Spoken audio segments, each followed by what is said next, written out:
여러분 안녕하십니까? 1월 9일 화요일 프레스룸 라이브입니다. 오늘도 따끈따끈한 세 가지 핫 뉴스부터 시작합니다. 더불어민주당 이재명 대표를 습격한 혐의로 구속된 60대 김모 씨에 대한 신상 공개 여부를 경찰이 오늘 오후에 결정합니다. 당적은 비공개할 방침인데 경찰은 이 습격범을 도운 것으로 추정되는 70대 남성을 체포해 조사 후에 석방했습니다. 신당 창당 작업에 나선 이낙연, 이준석 전 양당 대표와 새로운 선택 금태섭 대표가 한국의 희망 양향자 대표의 출판 기념회에 나란히 참석했습니다. 이들 간에 제3지대 연대 교감이 이뤄질지 주목되는데 정치권 소식 자세히 살펴보겠습니다.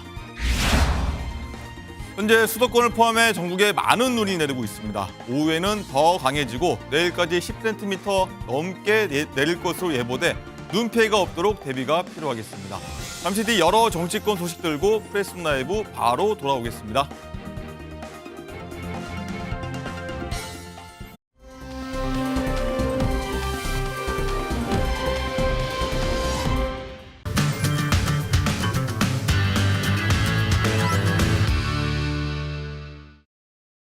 네, 프레스룸 라이브는 유튜브로도 시청할 수 있으니까요. 좋은 의견 많이 주시면 저희가 함께 얘기해 보도록 하겠습니다.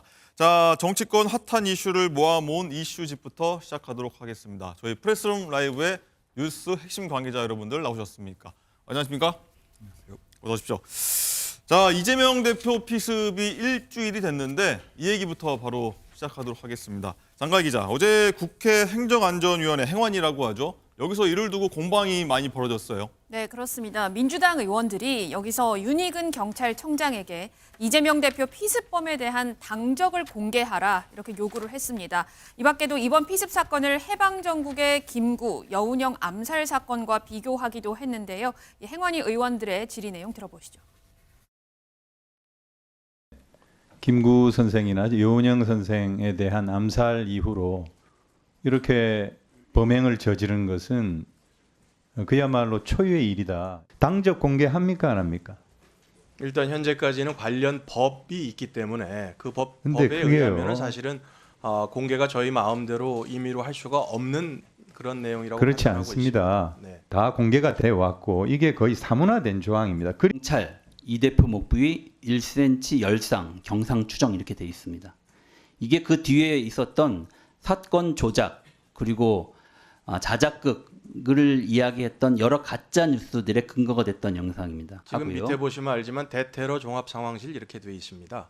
그걸 보고를 받으셨다지 않습니까? 네, 대테러 종합 상황실은 어디입니까? 그거는 총리실 산하기관입니다. 네, 보셨다시피 민주당 의원들이 경찰청장의 집중 질의, 어떤 맹공을 벌이는 모습이었는데 이종근 실장님, 네네. 일단은 뭐 들으셨다시피 김구 선생, 몽양 여운형 선생 사건에 비유를 하고 있는데 네네. 어떻게 보셨습니까? 일단 권인숙 의원하고 또 다른 의원이 초유의 일이다. 그러니까 그 해방정국에서 몽양 여운형 선생이나 혹은 김구 선생의 암살과 비유하면서 그 이후로 벌어진 정치인에 대한 테러, 초유의 사건이다 이렇게 얘기했는데 역사적으로 볼 때 초유의 사건은 아닙니다. 네. 왜냐하면 일단 1999년입니다. 1969년입니다. 김영삼 대통령 질산 테러 사건.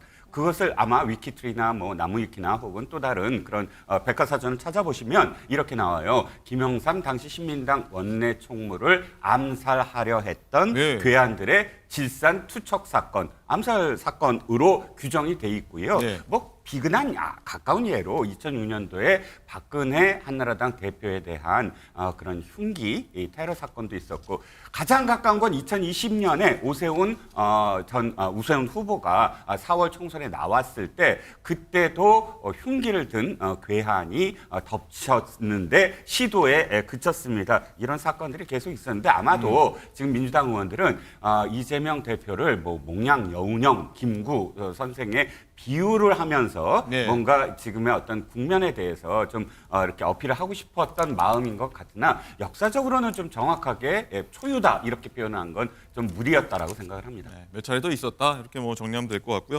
장현주 부위원장님, 일단은 민주당에선 이게 단순 피습 사건이 아니라 배후에 누가 있는 거 아니냐, 또 뭐 당적 관련해서 그래서 또 공개하라 이렇게 나가고 있는 것 같은데 일단 암살 미수 사건 여기에 좀 방점을 좀 두고 있는 것 같아요. 그렇죠. 이 사건의 본질을 좀 봐야 될 것 같습니다. 이 사건과 관련해서 지금 정치권에서도 여러 가지 논란이 확대되고 있지만요. 결국 중요한 본질은 야당 당대표가 백주대낮에 암사 시도 당했다는 것, 그것 아니겠습니까? 그리고 이제 앞으로 이런 일이 여야를 떠나서 또다시 발생하면 절대 안 되기 때문에 재발 방지를 위해서는 가장 중요한 것, 사건의 진상을 철저하게 수사하고 조사하는 것일 것입니다. 그렇기 때문에 당 입장에서는 이 사건에 대해서 진상을 조사하고 또 수사기관에 또 객관적이고 또 신속한 수사를 바라고 있는 상황이고요. 그리고 수사기관에서 어느 정도 객관적으로 확인된 사실들이 있다라고 한다면 국민의 알 권리 차원에서도 이 부분을 좀 공개하는 것이 국민적인 갈등 봉합에도 더 좋은 것이 아니겠느냐 하는 입장입니다. 네. 그리고 이 권인수 의원 같은 경우에는 이 경찰이 초기 대응을 잘 못한 거 아니냐 이런 지적을 했는데 그런데요. 이 한 보도에 따르면 피습 당일에 민주당 부산시당에서 경찰에 정복 경찰이 아닌 사복 경찰을 배치될 것을 요청했다 이런 보도가 나왔는데 그러면 어떻게 좀 뭔가 자초한 거 아니냐 이런 얘기 비판이 좀 있을 수 있거든요. 그렇죠. 일단 부산시당에서는 아무래도 신년 인사였고 그리고 경직된 분위기를 원하지 않았기 때문에 경찰들이 정복보다는 사복을 입고 좀 경호를 해주는 게 어떻겠냐라고 이제 자연스러운 요청을 분위기를 그렇죠. 만들겠다. 그런 요청을 했던 것으로 지금 언론 보도를 통해 나오고 있는데요. 일각에서는 이거로 인해서 경호 공백을 자초한 거 아니냐 이런 지적이 있고 있지만 저는 이 부분을 좀 동의하기는 어렵습니다. 부산시당 입장에서 백주대낮에 이재명 대표가 암살 시도를 당하는 것을 예견할 수 있었을까요? 그렇기 때문에 이 부분을 두고 부산시당을 비난하는 것은 전 정치적 공세에 불과하다 이렇게 생각이 들고요. 당연히 이 부분과 관련해서는 경찰 측과 사전에 또 협의를 할 수 있는 부분도 있고 경찰 입장에서는 또 사법경찰을 그때 40여 명을 또 경호에 배치했던 것으로 지금 드러나고 있습니다. 다만 선거운동 기간 전에 정당 대표들에 대해서 어느 정도 경호를 할 것인지에 대해서는 지금 또다시 논란이 되고 있기 때문에 경찰 입장에서도 일단 중요 인사에 대해서 이제 중요 전담을 하는 것을 지금 조기에 가동하겠다는 입장 아니겠습니까? 예. 그렇다고 한다면 앞으로 이런 부분들, 즉 총선 전에 이런 부분들이 여야 대표에게 누구에게나 발생할 수 있다라는 차원에서 경찰의 보호 그리고 경호 이 부분은 좀 더 강화돼야 되는 거 분명해 보입니다. 이준욱 교수님 네. 한 가지 관련해서 하나 더 짚어보도록 하겠습니다. 자, 이 대표가 이 지역 현장 최고위에서 유튜버나 이 지지자들을 좀 제재하는 걸 좀 막은 적이 있지 않습니까? 뭐 자연스러운 모습 소통하려고요. 그래서 이 지지자들의 소통을 이유로요. 이 경호가 상대적으로 좀 소홀했던 거 아니냐 이런 또 지적도 좀 나오고 있어요. 일단은 지금 그 경호가 이를테면 형용 모순적 특성을 갖고 있다 저는 그렇게 생각하는데요. 지금 뭐 잠깐 말씀을 그게 무슨 말이죠? 근데 무슨 말씀이죠? 예를 들면 철저하게 접근 자체를 통제하게 되면 예. 그 정치 지도자로서 스킨십 자체가 원천적으로 봉쇄되기 때문에 예. 형용 모순이 있는 거죠. 어떻게 본다면 지금 그 상황에서 뭐 이런 비유를 써보면 어떨까요? 예를 들면 이 따뜻한 아이스 아메리카노 한 잔 주세요. 이렇게 말하는 것과 사실은 다름이 없지 않는가 그렇게 생각됩니다. 그러네요. 네, 그럼에도 불구하고 어쨌든 이 공인에 대한 더군다나 선거를 앞두고 경호를 할 수 있는 법적 근거는 경찰이 갖고 있고요. 임무 중에 그 하나입니다. 그런데 뭐 여러 가지 지금 그 한계 상황이 있는 것이고요. 더군다나 지금 이번 상황에서는 그 전문 경호 경찰 인력이 배치된 것도 아니고 따라서 그 앞으로 뭐 제가 생각할 때는 뭐 여러 가지 그 대안들이 뭐 필요하겠죠. 다만 지금 이 경찰의 인력 자체가 상당히 지금 없는 상태이기 때문에 마치 그 특정한 일이 생기면 윗돌 빼서 아랫돌 괴는 뭐 이런 식으로 또 다시 경호 인력을 이렇게 만드는 것도 한계가 있고 그러다 본다면 당 운영비 등을 활용해서 민간 경비를 활용하는 이것도 하나의 그 대안이 될 것 같은데 네. 그래서 저는 지금 이런 경호 강화보다 더 중요한 것은 지금 이 사안이 생기게 된 근본적인 것을 해소하는 것이 더 중요하지 않는가 생각됩니다.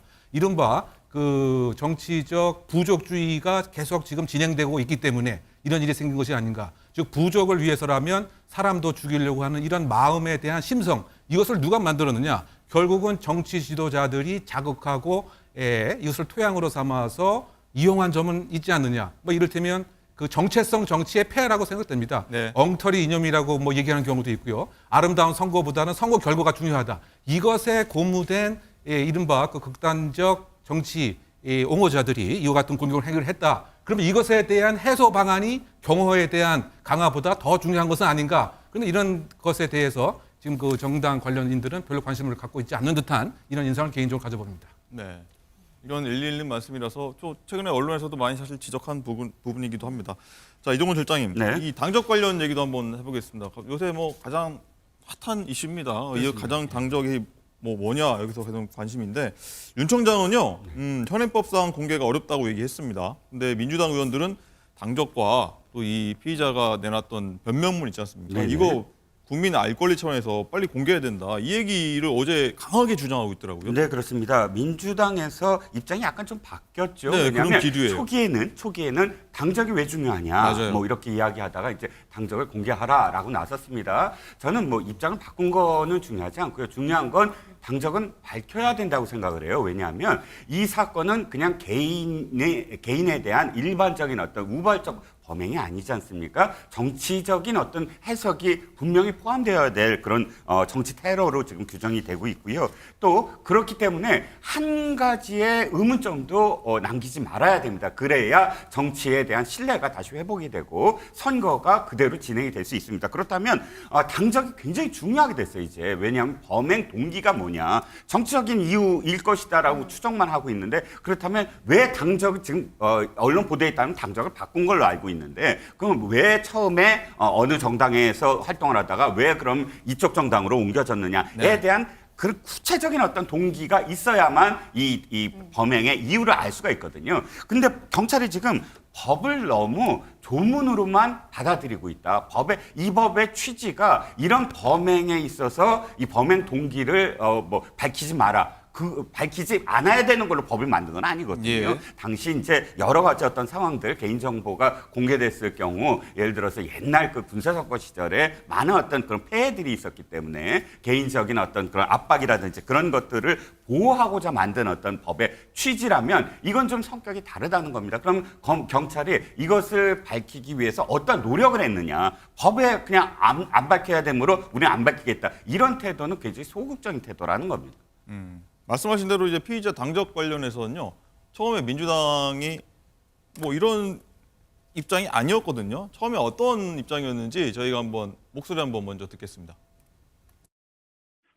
사실 뭐 당적 여부가 뭐가 이렇게 사건의 본질은 아니다 이렇게 생각을 하는데 그래서 이렇게 논란이 됐는데 이게 개인정보법 때문에 저희가 그 당적 여부를 확인해 줄 수 없어요, 공개적으로. 국민의 알 권리 차원에서 8쪽짜리 변명문도 당적도 공개되어야 합니다. 범인의 당적은 공개할 수 없다면서 차량을 태워준 사람이 이재명 지지자라는 점은 왜 또 공개해야 하는지, 이 점도 의문이 많이 듭니다. 특검을 거부하는 자가 범인이듯이 축소 은폐하려는 자가 있다면 공범임을 자인하는 셈이 된다는 점을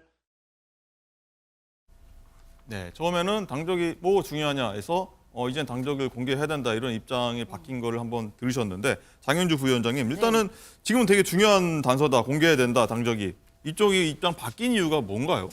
글쎄요, 저는 입장이 바뀌었다라기보다는 일단 수사기관을 통해 어느 정도 확인됐다라는 상황 변화가 있다라는 점을 좀 주목해야 될 것 같습니다.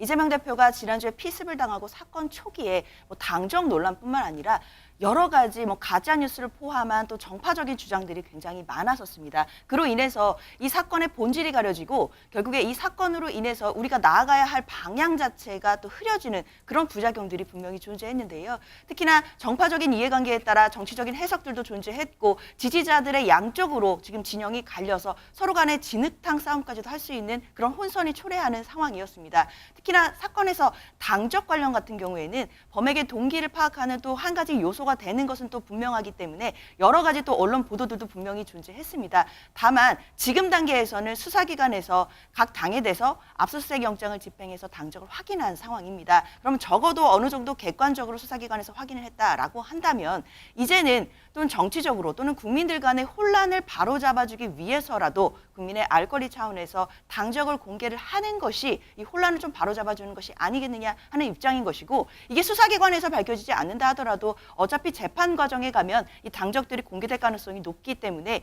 이것을 시간을 두는 것 자체가 국민의 혼란을 가중시키는 것이 아니겠느냐 하는 우려가 듭니다. 네, 이문혁 교수님도 손 드셨습니다. 네, 왜냐하면 이제 경찰청의 그 입장 자체가 그 정당법에서 금지하고 있기 때문에 3년 이하의 징역에 처하기 때문에 못한다, 이런 얘기를 하고 있는 것인데요.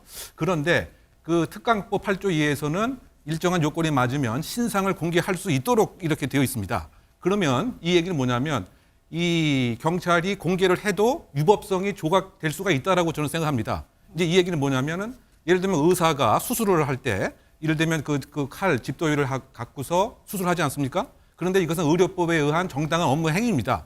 그래서 특수상해로 처벌받지 않는 거죠. 예. 유법성이 조각되기 때문에. 그러면 똑같은 논리를 적용하게 되면 정당법에서 그렇게 금지하고 있지만 그 특강법에서 법령에 의한 경찰의 업무 중에 하나로 유법성이 조각될 수가 있기 때문에 사실 그 관심과 의지만 있으면 언제든지 공개할 수가 있는 것이 맞다. 이렇게 생각이 되는데 경찰은 중립적인 수사기관이 되어야 되는데 어떤 측면에서 보게 되면 마치 이 정당처럼 정무적 판단을 지도하는 것은 아닌가라고 하는 외관적 인상을 주기 때문에 이것에 있어서 저는 적극적인 공개가 필요하고 사실은 그 당적이 어떤 것이냐에 관한 것은 이번 사건의 가장 중요한 실체인 거죠. 왜냐하면 이것을 단순히 살인사건으로만 접근하게 되면 이미 다 수사가 다 종료됐습니다. 이미. 그런데 이거는 살인사건 플러스 알파, 즉 정치적 동인이 무엇이고 이 정치적 동인을 생성하게 된 신념의 결정적인 요소는 어떠한 경위로 이루어졌는가 이것을 밝히는 것이 수사의 핵심 요체인데 네. 이 수사의 핵심 요체를 무엇인가 의도적으로 피하려고 하는 것은 아니냐. 정치적 유불리는 모릅니다. 이게 다 밝혀지고 당적도 밝혀지라고 해서 민주당에 유리할지 아니면 국민의힘에 유리할지 이것은 아무도 모르는 상황인데 너무 앞서서 정무적 판단을 정당이 아닌 국가기관이 하고 있는 것은 아닌가라고 하는 인상을 심어줄 필요는 없지 않는가 개인적으로 생각합니다. 네, 뭐 당적 관련해서 뭐 공개해야 된다 만다 얘기 많아서 민주당 쪽 그리고 평론가 논평 그리고 경찰 쪽 입장까지 한번 저희가 한번 다양하게 한번 들어봤습니다. 자, 이건 변호사님, 일단 피습 이후에 민주당에서 정치 테러 대책위원회도 가동을 했고 어제 첫 회의를 했습니다. 어떤 내용 나왔죠? 맞습니다. 그 전현희 위원장은요, 어제 첫 회의에서 이재명 대표 피습 사건 초기에 이 배포됐던 괴문자가 결국에는 중대한 정치 테러 사건을 마치 가벼운 경상만 입은 폭행 사건으로 축소 왜곡한 진원지자 또 촉진제였다라고 지적을 했습니다. 그러면서 당시에 이 자리에서 사건 당일에 이 문자 메시지 배포했던 문자 메시지 자체를 공개하기도 했는데요. 네.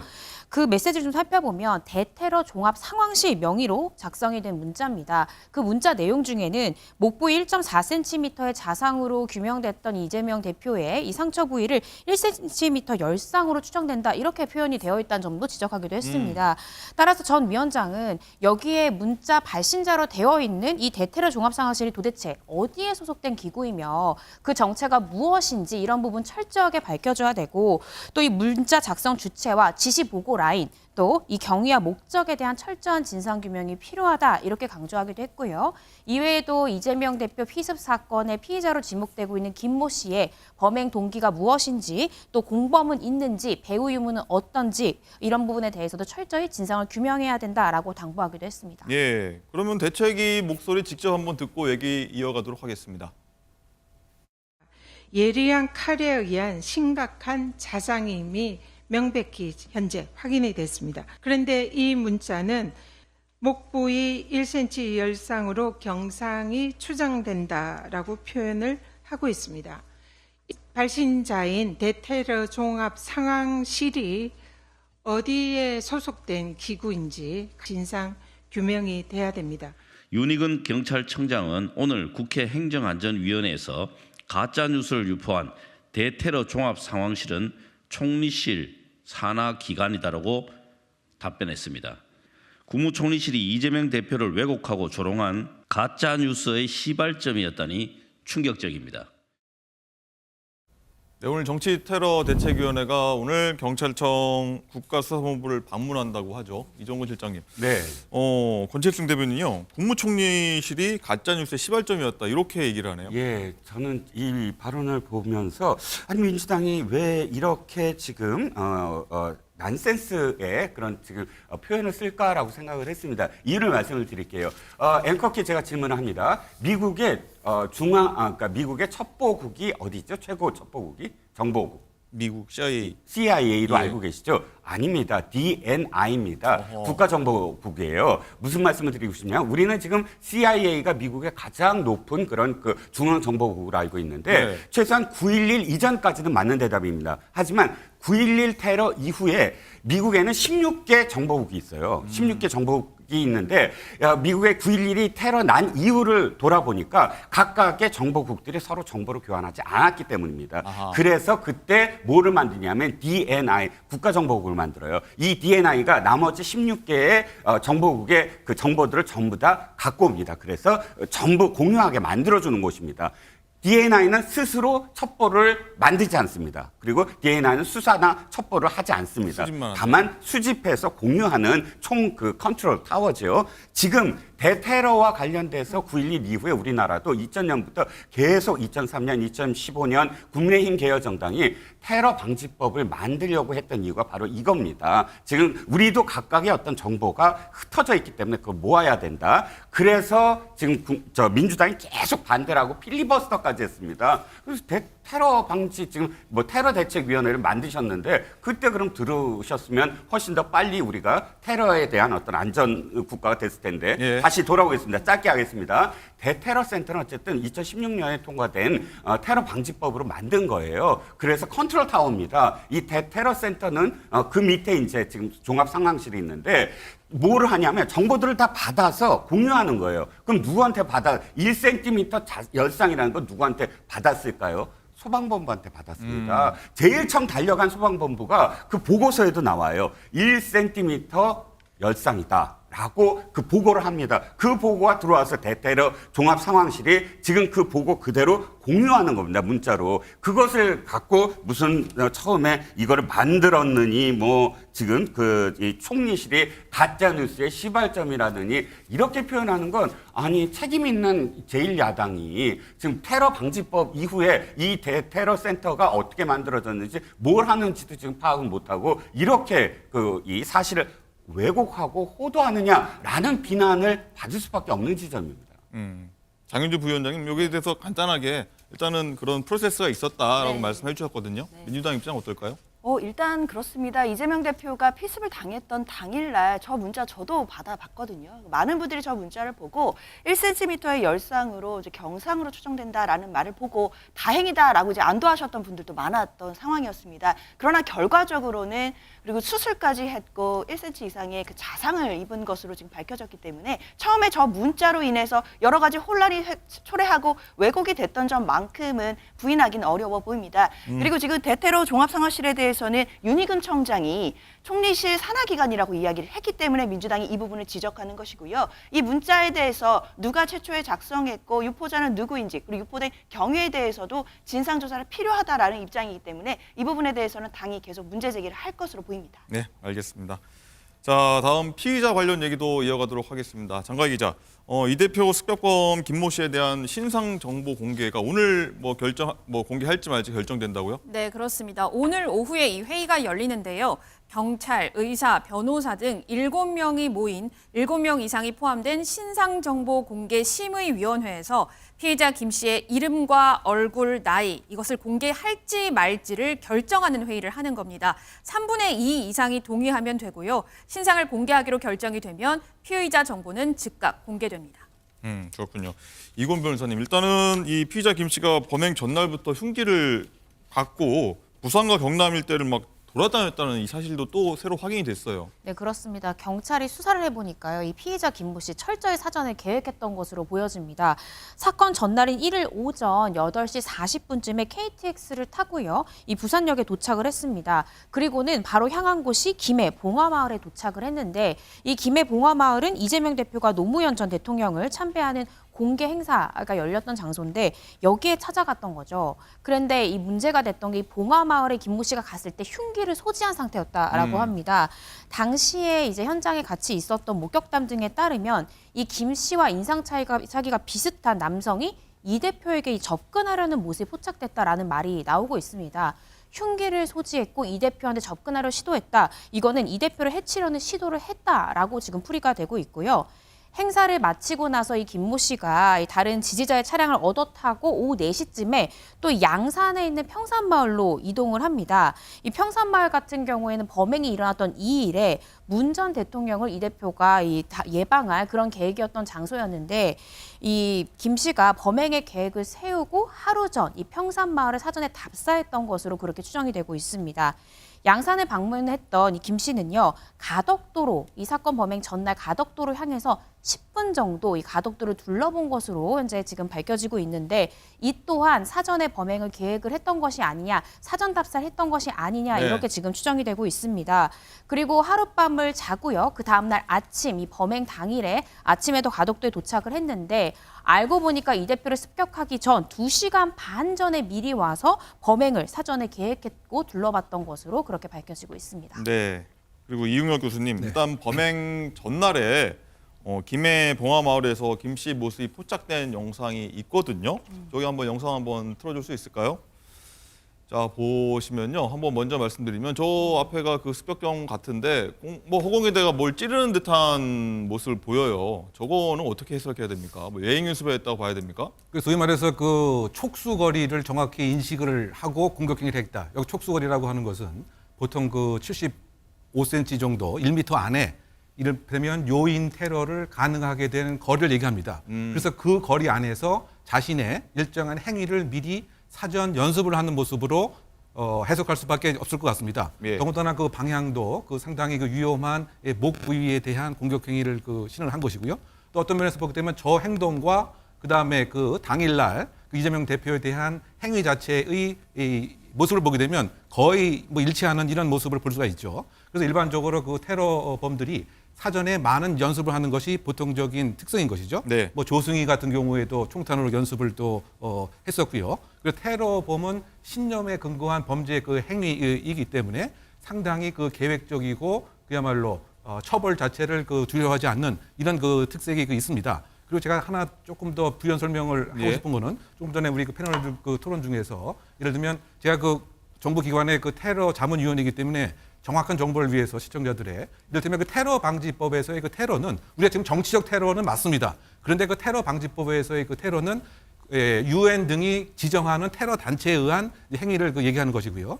그리고 열상과 그 자상과 관련돼서 지금 민주당에서는 마치 그 열상이면 좀 경미하고 자상이면 더 위험한 것으로 이렇게 지금 인식을 하고 있는데, 열상이 더 위험한지 자상이 위험한지는 상황에 따라 다릅니다. 때에 따라서는 열상이 더 위험할 수도 있고요. 자상이라는 것은 콕 찍히는 형태인데 특정적인 신경 부위를 건드리지 않으면 오히려 열상이 더 그 위험할 수도 있다. 그래서 마치 지금 쭉 접근하는 거 보게 되면 민주당에서는 마치 이것이 더 위험했는데 정부가 이것을 줄이려고 하는 이런 생각을 갖고 있는 듯한 인상도 저는 같습니다.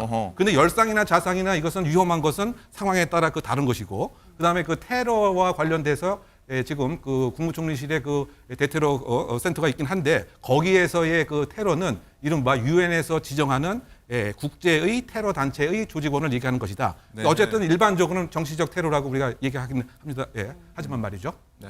자세히 설명해 주셨는데요. 자, 이건 변호사님, 이 얘기 해볼게요. 어제 그 70대 조력자가 있다고 했지 않습니까? 60대 이 피의자를 도와줬다는, 뭔가를 도와줬다는 이 70대 남성이 어제 긴급 체포됐었는데 어제 밤까지 조사를 하고 다시 석방했다고 하는데 이 남자가 이 남기는 말, 이른바 변명문, 이거를 어딘가에 전달하려고 했었다고 해서 조력자로 표현이 됐었어요. 네, 그렇습니다. 이 조력자는요, 이 김모 씨로부터 이 변명문, 남기는 말이라고 구체적으로 제목이 적시됐다고 하는데, 이 해당 문건을 어딘가 발송해 줄 것을 약속을 받았다, 김모 씨한테. 그렇게 한 혐의로 이제 긴급 체포가 됐습니다. 그런데 경찰은 이 해당 조력자에 대해서 결국 석방을 했는데, 그 석방 사유에 대해서는 범행이 비교적 가담 정도가 경미하고 또 이 피의자가 고령인 점, 또 관련자 진술 등으로도 혐의가 충분한 점, 또 증거인멸 및 도주 우려가 없어서 석방했다, 이렇게 경찰은 9일 밝혔는데요. 이 A씨, 이 조력자 A씨 같은 경우에는 아직까지는 본인이 어떤 공모행위에 가담했다든지 이 사건 범행에 대해서 구체적으로 알았다든지 하는 부분에 대해서는 계속해서 혐의를 부인하는 것으로 밝혀지고 있습니다. 경찰에서도 아직까지는 이 해당 조력자가 어느 기관으로 발송을 약속했고 실제 발송을 시도했는지 발송을 했는지 여부에 대해서는 아직 수사 결과나 수사 과정에 대해서 밝히지 않고 있는데요. 네. 이 부분에 대해서는 차후 이제 경찰의 입장을 좀 밝혀봐야 될 것 같습니다. 네, 알겠습니다. 자, 이 피의자 신상 공개 여부, 그리고 이 조력자에 대한 관련 뭐 후속 소식 들어온 대로 저희가 내일 다시 한번 다뤄보도록.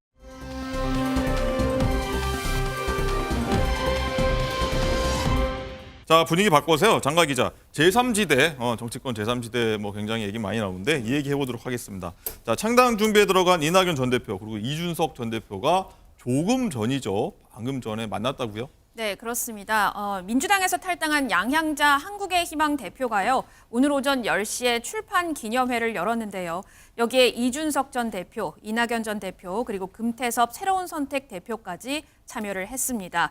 신당 창당의 주요 인물들인 만큼 제3지대 빅텐트 논의 가능성에 대해서 기자들이 질문을 참 많이 했는데요. 오늘 이낙연 대표가 이런 얘기했습니다. 네. 이준석, 금태섭, 양향자 의원과의 연대에 대해서 이 협력의 방법이 무엇이냐 하는 것은 앞으로 차차 드러나겠지만 협력을 해야 한다는 원칙은 있다고 생각한다. 또 원칙과 상식과의 협력은 거기에 물어봐라. 이렇게 언급을 했고요. 네. 이준석 대표는 이런 얘기했습니다. 한동훈 위원장을 겨냥한 언급 같은데 국민들은 여의도 사투리를 대체할 방언으로 서초동 사투리를 용납할 생각은 전혀 없다. 이런 언급을 했습니다.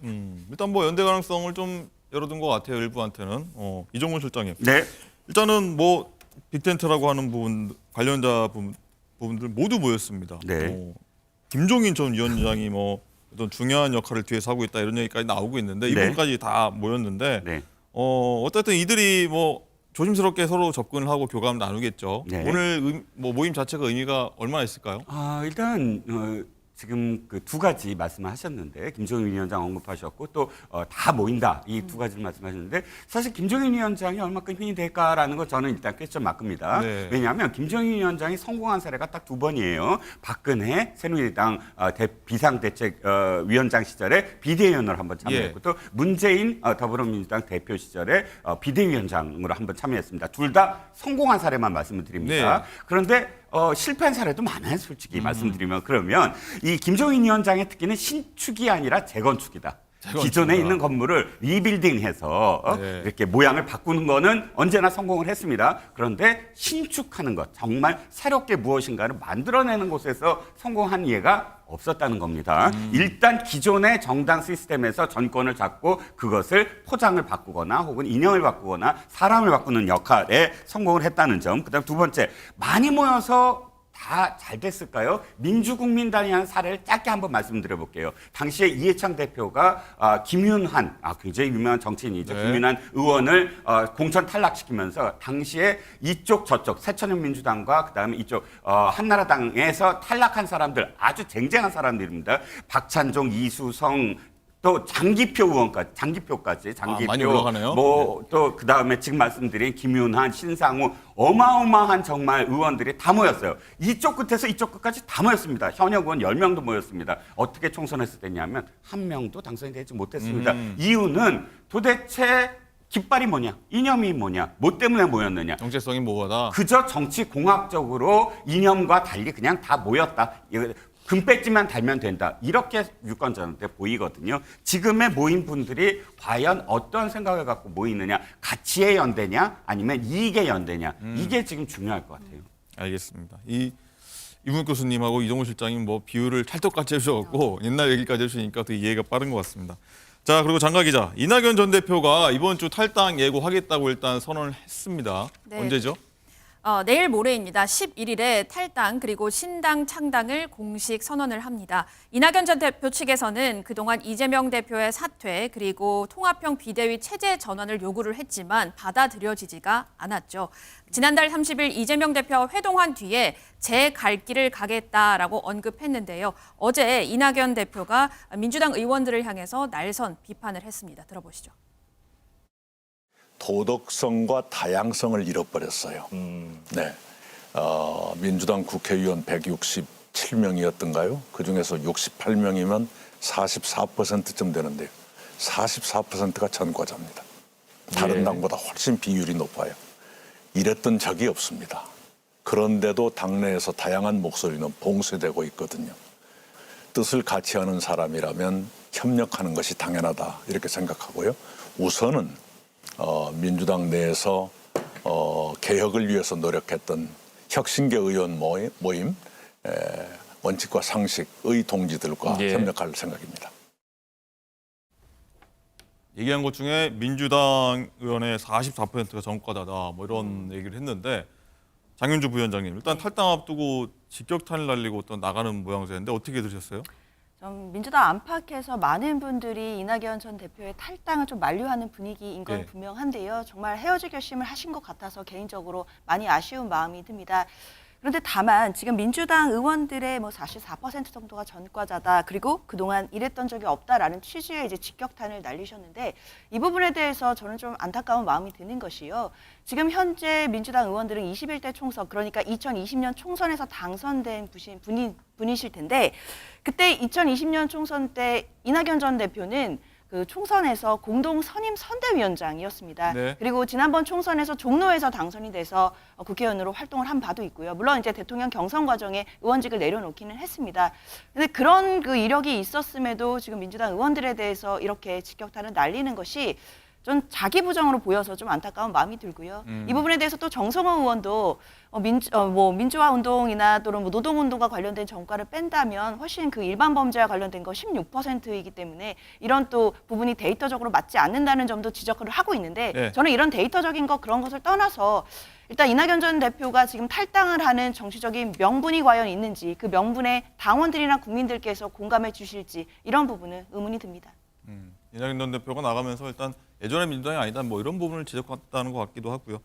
이종훈 실장님, 일단은 아까 이낙연 대표 마지막 그 워딩 중에 원칙과 상식 소속들 그 의원들하고 뭐 연대 가능성을 내비쳤거든요. 뭐 네. 지켜보겠다, 얘기해보겠다. 네네. 얼마나 가능성이 있을까요? 글쎄요. 일단 연대라는 말에 저는 방점이 있습니다. 뭐냐면 같이는 안 가는구나 처음부터. 연대라는 건 다르게 출발하는 거잖아요. 네. 달리 출발해서 같이 손을 잡자. 어느 선까지 손을 잡자. 이게 연대라면 아니 윤영찬 의원 같은 경우는 특히나 자신의 정말 캠프에서부터 출발해서 경선 과정에서 가장 가까웠던 의원인데 네. 또 모 신문사 선후배이기도 하고. 근데 그 윤영찬 의원이 처음부터 지금 이낙연 신당에 참여도 안 하고 다른 결로 시작을 하는구나. 이게 첫 번째 제가 포인트라고 보여지고요. 예. 그 연대를 가능성을 보면 사실상 지금 이낙연 대표는 완전히 다리를 끊고 내가 만약에 당을 만들더라도 다시 합당하는 일은 없다. 이런 결연한 의지의 지금 출발이라면 원칙과 상식은 뭔가 다시 돌아갈 수 있다. 예를 들자면 선거가 끝난 다음에도 바로 돌아갈 수 있는 그런 그 아직 다리를 몇 개 남겨놓은 그런 상태로 보여지거든요. 옛날 친박연대 같이 예. 친박연대도 난 다시 한나라당으로 돌아갑니다라고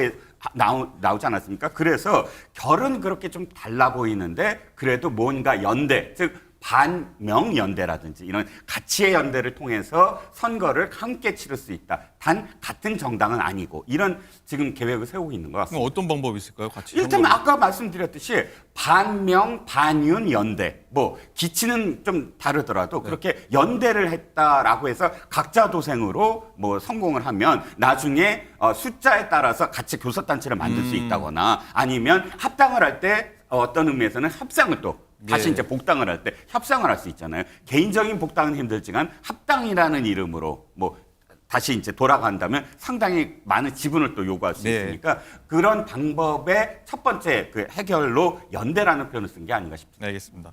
그럼 원칙과 상식은 어떤 의견 갖고 있는지 궁금하지 않습니까? 조홍천 의원 얘기 오늘 입장 밝혔는데 그거 듣고 오겠습니다.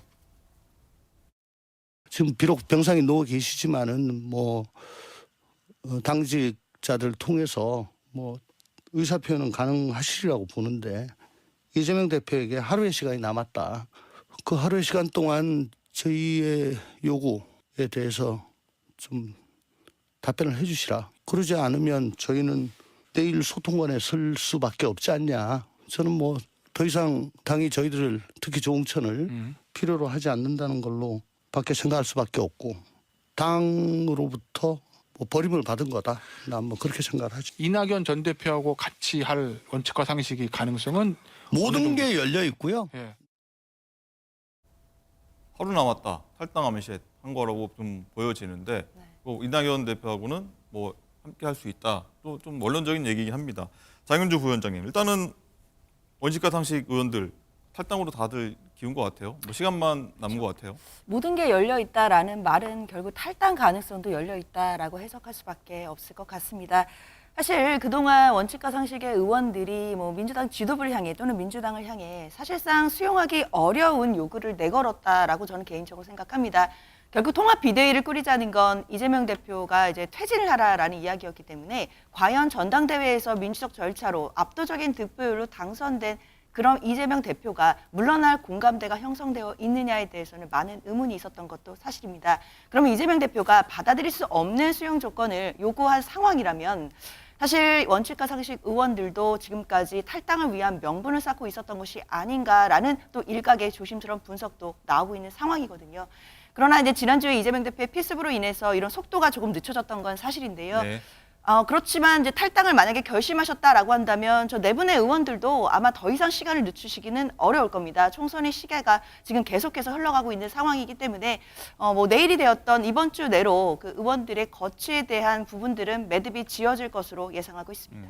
일단 지금 저 4명이 현역 의원 아닙니까? 민주당 현역 의원이고 그래서 이분들이 나가면 민주당 입장에서는 굉장히 타격이 있을 수밖에 없지 않나요? 또 잡아야 되지 않을까요? 노력을? 그렇죠. 그렇기 때문에 지도부에서도 이재명 대표도 계속해서 통합의 메시지 그동안 내왔던 것이라고 할 텐데요. 그러나 이 부분이 결국에 봉합이 되지 않는다 하면 그 의원들 4분이 지금 탈당할 수밖에 없는 그런 또 초유의 사태가 벌어집니다. 당연히 당으로서는 안타까운 상황이고 그 나가시는 4분에 대해서는 또 당 입장에서는 여러 가지 안타깝고 아쉬운 마음이 들겠지만 또 정치가 또 생물이고 여러 가능성이 열려 있기 때문에 그 탈당을 선언하시기 직전까지는 또 여러 가지 노력들도 분명히 존재할 거다 이런 기대도 하고 있습니다. 네, 알겠습니다. 자, 이 얘기도 해볼게요. 민주당에서는요, 정봉주 전 의원을 비롯해서 친명계로 불리는 이제 원외 인사들이 비이재명계 의원 현역 지역구에 도전장을 내밀었습니다. 이른바 자객 출마, 자객 공천이라고 하는데 이건 변호사님 소개 좀 해주시죠. 네, 구체적으로 좀 살펴보면요. 어제 저 8일 이 친명계 이 전봉주 전 의원은요. 기자회견을 열어서 이 4월 총선에서 서울 강북 을에 출마하겠다라는 입장을 밝혔는데요. 이 정 전 의원이 도전하는 곳은 비명계 이 박용진 재선 의원의 지역구입니다. 뿐만 아니라 친명계 이 김우영 강원도당 위원장도 이 비명계 강병원 의원 지역구인 서울 은평 을에 도전장을 내민다라고 네. 발표했는데요. 지난 6일 이 출판 기념회를 열고 이 출마를 공식화했습니다. 사실 이 민주당 지도부에서는 이 지난달 초에 강원도가 아니라 서울에 출마하는 것이 좀 부적절하다라는 이 주의 조치를 내렸지만 결국에 김 위원장의 이 은평을에 이 도전하겠다라는 출마 의지를 꺾지는 못했습니다. 뿐만 아니라 이 양문석 전 방통위 상임위원 같은 경우에도 이 경기 안산에서 출판 기념회를 열었고 이 경기 안산 상록갑에 출마하겠다라는 뜻을 내비쳤는데요. 이 해당 지역구는 비명계인 이 전해철 의원이 3선을 한 곳입니다. 이렇게 총선의 시계가 좀 빨라지면서 이 친명계 인사들이 이 대거 비명계 이 현역 의원들의 지역구에 도전장을 내밀고 있습니다. 이 현상을 두고 비명계에서는 자객 공천 아니냐, 또 자객 출마 아니냐라는 우려의 목소리도 높아지고 있는 상황입니다. 네, 이종근 실장입니다. 네. 이렇게 해서 이제 비명계를 학살하는 거 아니냐 이야기 나오고 있고 사실 비명계 의원들이 우려하고 했던 얘기이기도 합니다. 계속 했던 얘기긴 한데 현실로 다가오는 것 같은데 이렇게 친명계 원외 인사들이 줄줄이 출마 의사 밝히는 이유 뭐 시점까지 다 봤던 것 같은데 어떻게 보십니까? 그렇죠. 우리가 이런 표현은 이제 자객이라고 표현하는데 자객은 사실상 어디에 뿌리 내리지 않은 그런 무리를 이제 자객이라고 표현하잖아요. 네. 누구에 의해서 특정 목표에 따라 이리저리 옮겨 다니고 특정 타깃을 이렇게 그 정치적 어떤 목적을 한다 해서 자객 공천인데 한 분 한 분 보죠. 양문석 전 방통심의위원 네. 원래 거제도에서 출마했다 실패했죠. 근데 갑작스럽게 자신의 어떤 지역구도 아닌 곳으로 올라왔습니다. 현근택 변호사도 역시 용인에서 계속 출마를 했었어요. 그러니까 네. 물론 경선에서 계속 떨어졌지만 그러다가 갑자기 또 분당으로 옮겼습니다. 정봉주 의원이 대표적이죠. 원래 선업규계 의원이었잖아요. 뭐 낙곰스럽게 굉장히 유명하신 분인데 네. 갑작스럽게 어느 날부터 아이고 권리당원에 훨씬 더 많은 어떤 그런 그 표의 등가성을 줘야 됩니다. 뭐 대의원제 없애야 됩니다. 이렇게 목소리를 높이신 걸 보면서 야 이게 친명계로 가시는 거 아닌가 했는데 네. 역시 친명계로 이제 분류가 됩니다. 이렇게 지금 비명계에 관련돼서 자신의 뿌리가 아닌 곳을 택해서 굳이 가는 것은 자신이 어찌됐든 비명계를 대표적인 어떤 비명계들을 낙천시키고 자신의 어떤 그런 정치적 입지를 세워보겠다라는 그런 의도를 처음부터 뭐 내놓았기 때문에 이미 예정된 거다라고 할 수가 있겠죠. 네. 장가 기자, 이 상황이 이렇다 보니까 민주당 내 다른 의원들은요, 이 야권 분열을 우려할 수밖에 없을 것 같아요. 네, 그렇습니다. 박범계 의원 같은 경우에는 이낙연 전 대표의 결단이 납득이 되지 않는다 이렇게 언급을 했고요. 우원식 의원도 분열을 이제는 좀 멈춰달라 이렇게 주장하기도 했습니다. 이종훈 실장님, 네. 일단은 뭐 이낙연 전 대표가 어떻게 보면은 이 야권 분열을 이렇게 좀 신호탄을 쏘올린 거 아니냐 이런 얘기가 나올 수밖에 없을 것 같기도 해요. 그렇습니다. 뭐 야권 분열 원래 사실 민주당은 언제나 분열했다가 다시 뭐 합쳤다 분열했다 합쳤다를 역사적으로 되풀이해 왔습니다. 그래서 이 당이 통합이라는 말이 들어가는 당명이 제일 많아요. 6개나 됩니다. 민주통합당, 통합민주당, 대통합민주신당, 중도통합신당 뭐 이렇게 많습니다. 그게 그만큼 분열이 됐다가 통합하는 어떤 역사가 있었는데 이번에도 어쨌든 이낙연 대표가 뛰쳐나갔는데 성공 여부죠. 어차피 이 지금 다리를 끊고 나갔다고 한다면 최소한 몇 석 이상을 내가 확보를 해서 옛날에 국민의당까지는 아니더라도 다시 돌아온다면 그다음에 자신의 어떤 그런 정치적 입지를 다시 세워보리라 하고 나갔기 때문에 야권 분열 책임론이야 어차피 뭐 그 각오를 한 것이고 다만 지금의 어떤 이전에 제3당으로 뛰쳐나갔던 민주당 계열 정당의 예로 비춰봤을 때 그 정도의 어떤 파급력이 있을까? 그건 아직까지는 전 미지수라고 봅니다. 알겠습니다.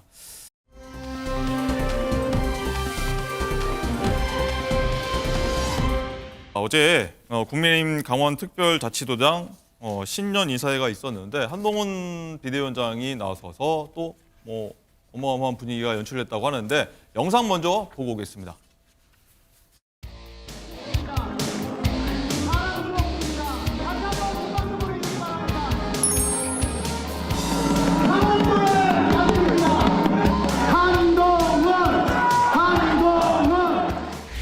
그냥 인연이라고 말하기에는 좀 부족하죠. 저희 아버지는 춘천 소양로에서 사시면서 춘고를 다니셨습니다. 어머니는 역시 춘여고를 다니셨습니다. 그리고 저는 군 생활 3년을 모두 강릉에 있는 18전투 비행단에서 했습니다. 누구에게나 어떤 장소를 생각하면 기분 좋아지고 마음 편해지는 장소가 있잖아요. 저에게는 강원도가 바로 그런 곳입니다. 제가 단도직입적으로 말씀드리겠습니다. 우리 국민의힘은 강원도의 힘이 되겠습니다. 강원도의 모든 의석을 우리의 붉은색으로 채웁시다.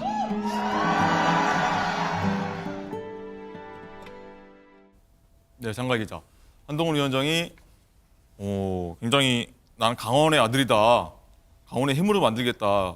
강원과의 인연을 굉장히 많이 강조를 하네요. 그렇습니다. 어제 강원도 원주 찾아서 강원도와의 인연을 많이 언급을 했죠. 뿐만 아니라 현재 강원도 기반의 이 당내 실세로 통하는 권성동 의원부터 이철규, 박정화 의원까지 일일이 나열하면서 한 분 한 분 대단한 분이다 이런 언급을 하기도 했고요. 이번 총선에서 강원도 지역구 의석 8개, 전석 석권을 약속하기도 했습니다. 또 총선 승리를 위해서 선거 운동 기간 적어도 3번은 강원도를 찾겠다라고 말하기도 했습니다. 이종훈 실장님, 네. 장가희 기자가 다 설명을 해줬는데 네. 강원에 이렇게 많이 이렇게 힘을 쏟겠다고 약속을 하는 이유가 뭘까요? 강원도의 어떤 지역구가 핵심적인 지역구, 예를 들어서 이 지역구에서 이기면 전국적으로 바람이 인다는 지역은 아닙니다. 8개라는 한계도 있고요. 하지만 그러나 이 국민의힘 계열 정당으로 봤을 때 실지, 즉 빼앗긴 곳이거든요. 20대 이전, 19대 이전에는 경기 북부와 강원 쪽은 뭐냐면 안보 이슈가 굉장히 컸기 때문에 대개는 국힘 계열 정당이 유리했습니다. 그런데 20대 총선, 21대 총선에서 빼앗겼거든요. 그러니까 국힘 계열에서는 이걸 회복해야 된다. 네. 이런 어떤 의지가 아마도 지금 강원도에 지금 가서 이렇게 강원도의 아들이다, 강원도의 힘이 된다 이렇게 표현한 게 아닌가 싶습니다. 그렇군요. 예. 그리고 이 한동훈 위원장이 어제 거기 방문했을 때 좀 얘기가 좀 나왔는데 무슨 얘기냐면 악의적인 가짜 뉴스가 유포돼서 뭐 국민의힘에서 바로 법적 대응에 들어가겠다고 하는 얘기가 나왔는데 이고은 변호사님 이거 네. 어떤 내용이죠? 이 한동훈 비대위원장 관련한 하나의 영상이 지금 온라인상에 유포가 됐는데 그 영상 내용이 한동훈 위원장이 아이에게 정치 혐오성 발언이 섞여 있는 이 피켓을 들고 기념 촬영을 하게 해서 네, 저희가 이런 사진을 준비했습니다. 아동학대 행위를 했다라는 영상이 온라인상에 퍼졌습니다.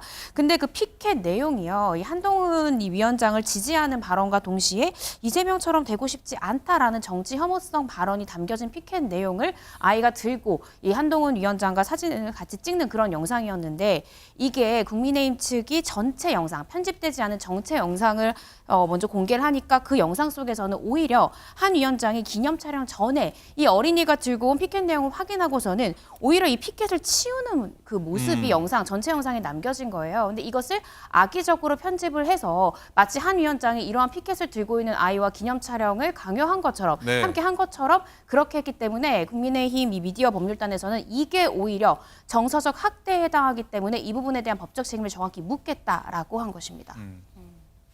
악의적으로 편집된 것만 보면은 어떤 의도가 보이기도 하는데 전체 영상을 돌려보면 또 그게 아니다라고 네. 하는 건데 이종훈 실장님, 네. 이렇게 가짜 뉴스 퍼뜨려서 어떤 이득을 보려고 하는 걸까요? 뭘까요? 그렇습니다. 일단 지금 한쪽 진영에서 이 유튜브 등을 통해서 지금 돌아가고 있는데 아마도 지금의 전국이 좀 불리한 어떤 전국이다라고 판단을 한 것 같아요. 네. 예를 들자면 헬기 전국이라든지 헬기 이 수송과 관련돼서와 관련된 문제 이런 문제들과 관련돼서 현재는 굉장히 많은 어떤 뉴스들이 그쪽으로 지금 양산되고 있거든요. 그렇기 때문에 일부 유튜브가 그 진보를 표방하는 유튜브들이 이것을 어떻게든 돌려보겠다라고 생각을 한 건지 모르나 그러나 사실 지금은 이런 식의 어떤 가짜 뉴스가 그 즉시 사실이 이제 밝혀지거든요. 네. 그렇기 때문에 아마도 이런 가짜 뉴스를 양산하려고 하는 어떤 그 의도 자체가 무의미해졌다라고 할 수가 있겠습니다.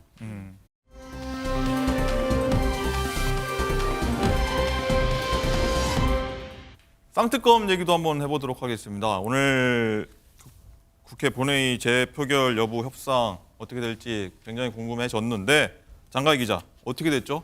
재표결?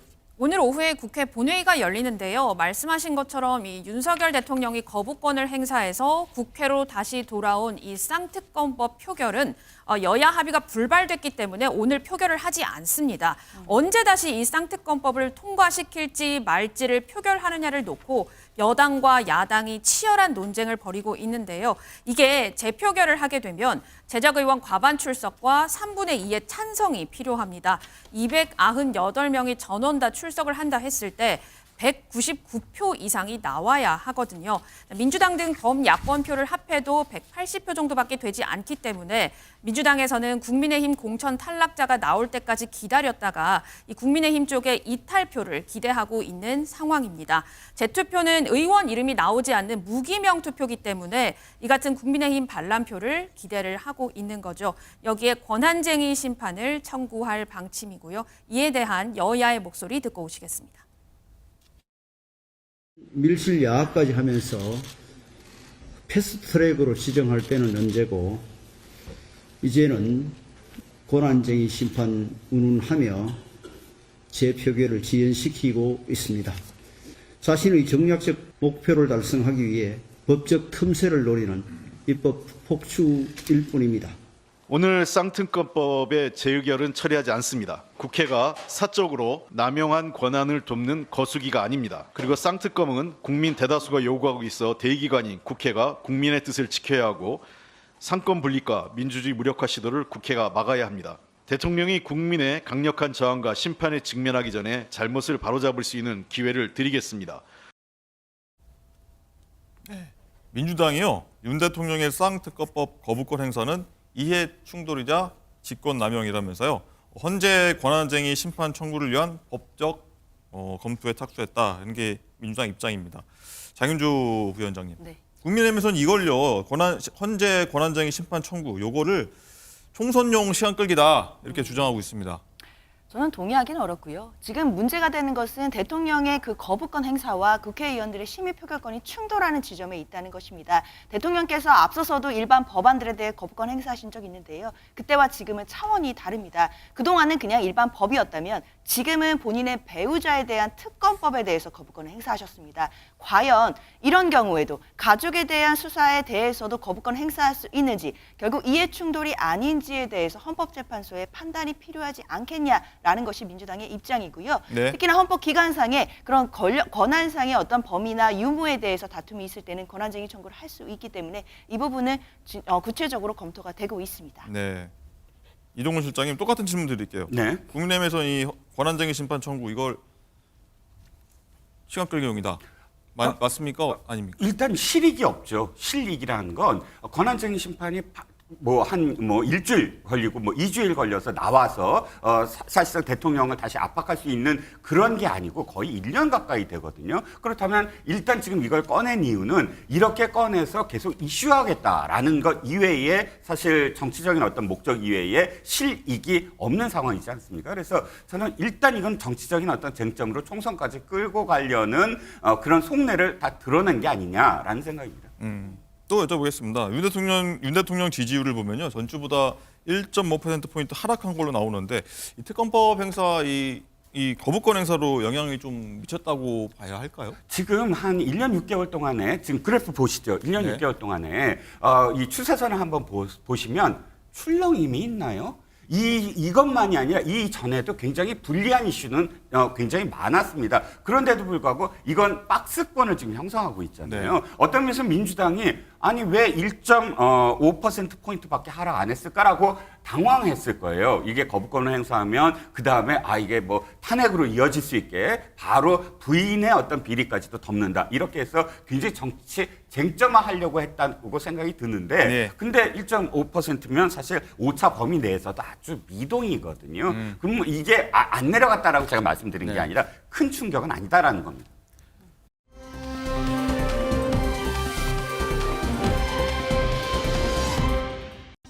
네, 라이브 픽입니다. 가족과 함께 각종 예능에 출연하며 행복한 가정 생활을 보여줬던 배우 강경준 씨.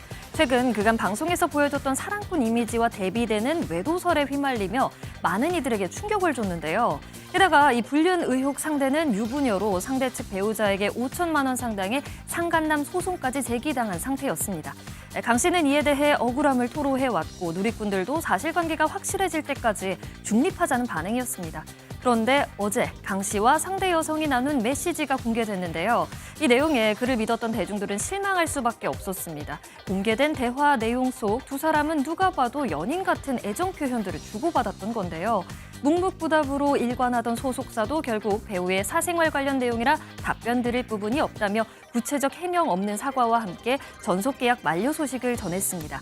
현재 강 씨는 유일한 소통 창구인 SNS 계정마저 폐쇄하며 침묵으로 일관하고 있어 대중들은 더욱 실망이 큰 상태인데요. 하지만 가장 힘든 건 가족들이겠죠. 고통받는 가족을 생각해서라도 그의 빠른 해명이 필요한 상태인 것 같습니다.